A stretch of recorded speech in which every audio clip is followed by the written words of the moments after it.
ब्रह्मा जी ने इस तरह से उसका निर्माण किया था। कवि कह रहा है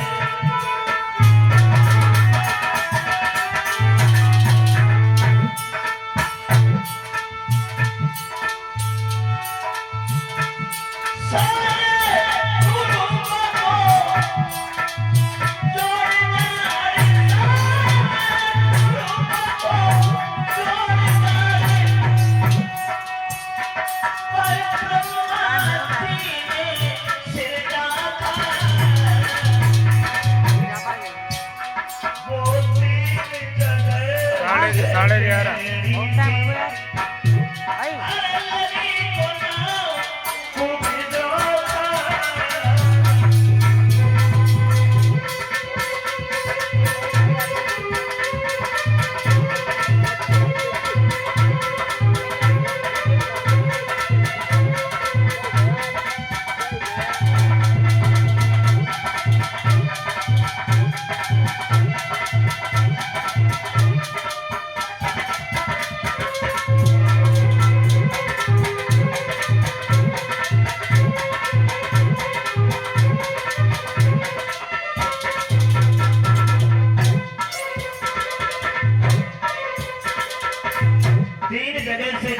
उसका नाम था कुब्जा। और उधर कन्हैया जब आगे बढ़े हैं, कुब्जा उठक उठक करके रह जाती है, लेकिन माथे तक नहीं पहुंच पा रही है। कन्हैया ने बलराम से इशारा लिया, कहने लगे बलराम भैया इशारा अगर आपका हो तो मैं इसको ठीक कर दूं। भगवान की ओर देख करके बलराम ने इशारा किया। कन्हैया ने अपना एक पैर कुब्जा के पैर पर रखा और थोड़ी से हाथ लगाया, 3 बार झटका दिया और हुआ क्या, होना क्या था।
अब वो कुबड़ी जो थी वो कुबड़ी नहीं रही, 3 बार झटका दिया है, बहुत सुंदरी बन गई, बहुत सुंदर बन गई।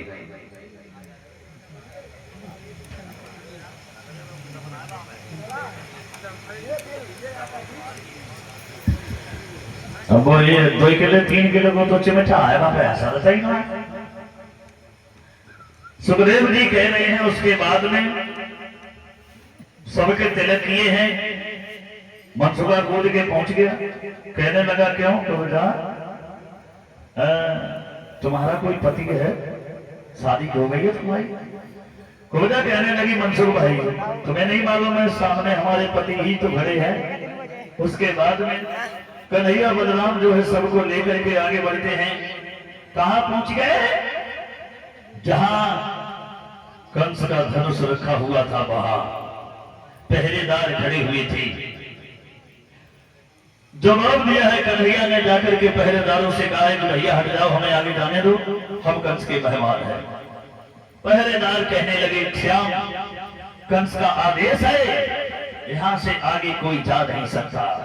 भगवान कहने लगे पहरेदार तो हमें कोई रोक नहीं सकता, क्योंकि तुम्हें नहीं मालूम है कि हम झुके और इसी कदर झुके, अरे जैसे भेड़ी झुक जाती है।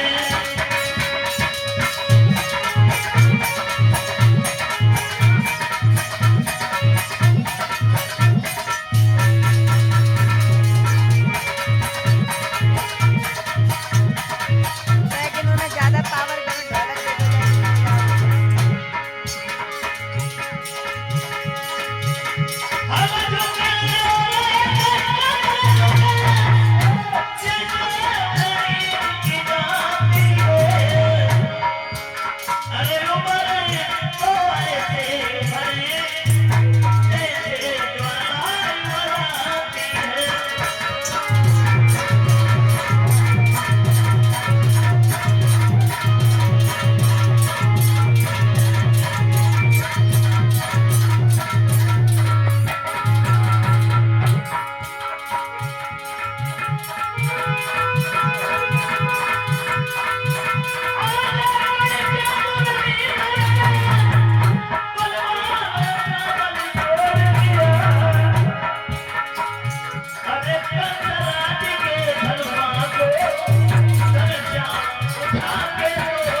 उसको तोड़ा है।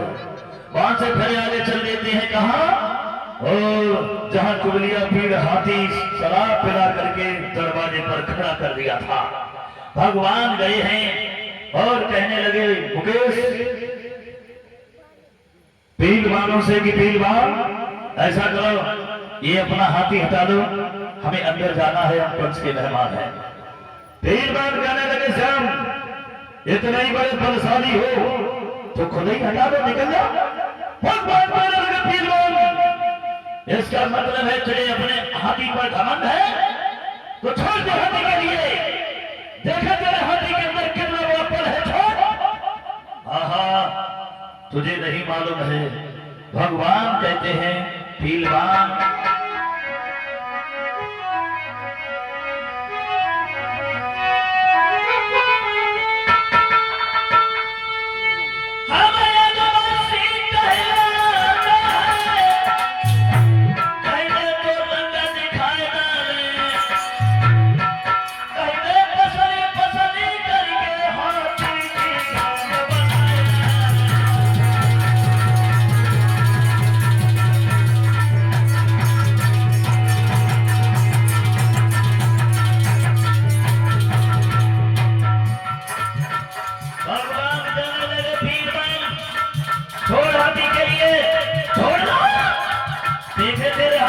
कितनी बड़ी ताकत है बड़ा। उधर से हाथी छोड़ा गया, इधर से कन्हैया बलराम भागे। हुआ क्या, अरे होना क्या था,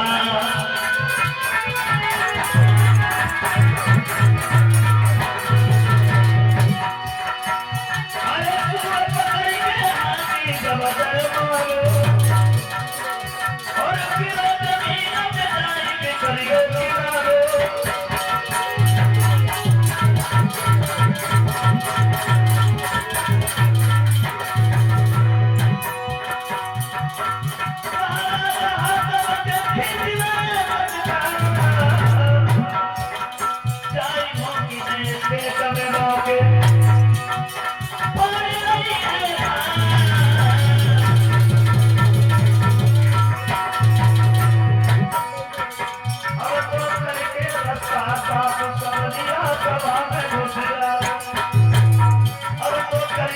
रास्ता साफ कन्हैया सभा में घुसिया।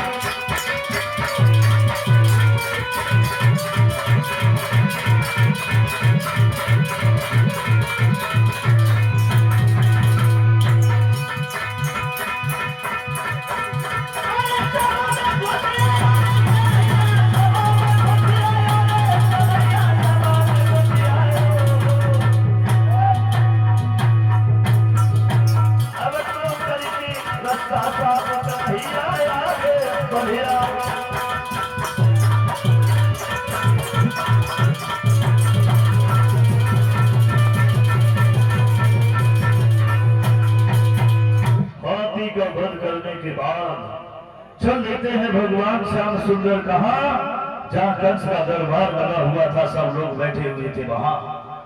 सखाओं ने जब देखा तो सोचने लगे हमारा सखा आ रहा है। भक्तों ने देखा तो विचार करने लगे मेरा भगवान आ रहा है।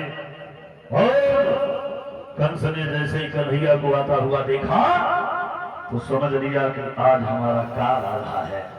और जैसे ही अंदर उस दरबार में प्रवेश करते हैं, कंस कहने लगा अपने चारों मुस्तिक पहलवानों से कि पहलवानों हमारे लिए कहने के लिए मत खड़े रहो, एक नहीं रहे हो, कन्हैया बलराम सामने आ रहे हैं, आगे बढ़ो, मार दो।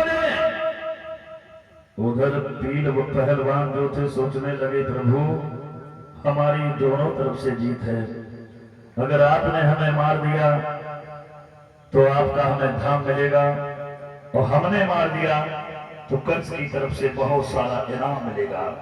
उधर से पीलवान आते हैं तो इधर से कन्हैया बलराम लड़ने के लिए आगे बढ़ते हैं। हुआ क्या, कवि कह रहा है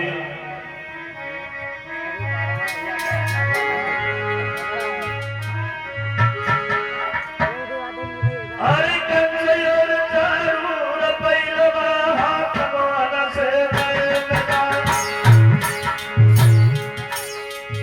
जगत खिलाड़ी खिलवाड़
हम बढ़े हैं श्याम सुंदर कंस की ओर। कंस गद्दी से उठ करके खड़ा हो गया, कहने लगा आइए भांजे, बड़े दिन से एक आस है, इच्छा है तुम्हें अपने गले लगाने की, छाती से लगाने की। सोचा था कन्हैया को छाती से लगाएंगे, दबा के मार डालेंगे। कन्हैया को छाती से जैसे ही लगाया, दबाना चाहा, भगवान अंतर्ध्यान हो गए। बहुत कोशिश की लेकिन कन्हैया हाथ नहीं आए। तलवार चलानी चाहिए, उससे पहले तलवार कंस की हाथ से छूट करके गिर गई। कन्हैया आगे बढ़े हैं और कंस को उठा लिया, जमीन पर पटक लिया, छाती पर बैठ गए। कहने लगे मामा, हमको मारने के लिए तुमने कोई कसर नहीं छोड़ी थी, आज तुम्हारा अंत समय आ गया है मामा जी। बोले हैं श्याम सुंदर, के भाई की तुमने पूतना मारन भिजवाई, मेरे मारन के कार्य तुम कौन सी न कसर लगाई।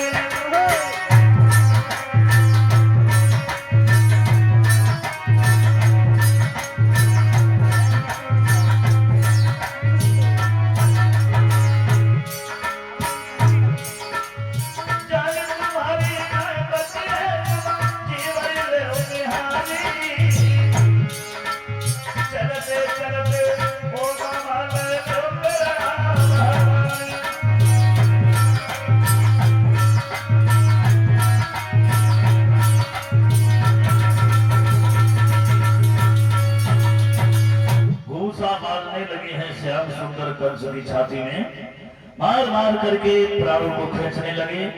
और जब तक श्याम सुंदर मारते रहे, जब तक कंस धराशायी नहीं हो गया, खत्म नहीं हो गया।